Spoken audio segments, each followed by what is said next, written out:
ჩემი 37 წლის სამსახური მე მოვანდომე გარუსების პოლიტიკასთან ბრძოლას.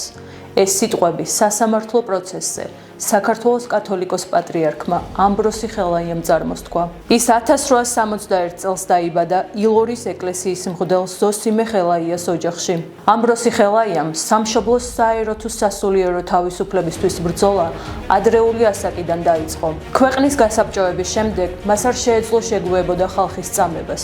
სწორედ ამიტომ 1922 წლის 7 თებერვალს მან ცნობილი მიმართვა გაუგზავნა გენუის მსოფლიოს სამშვიდობო კონფერენციას. იგი მოითხოვდა საქართველოს შელახული კანონიერი უფლებების აღდგენას და საბჭოთა რუსეთის საოკუპაციო ჯარების საქართველოდან გაყვანას.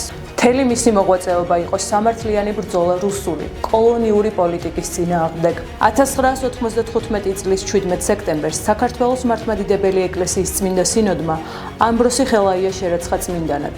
2013 წლის 26 სექტემბერს მიენიჭა საქართველოს ეროვნული გმირის წოდება.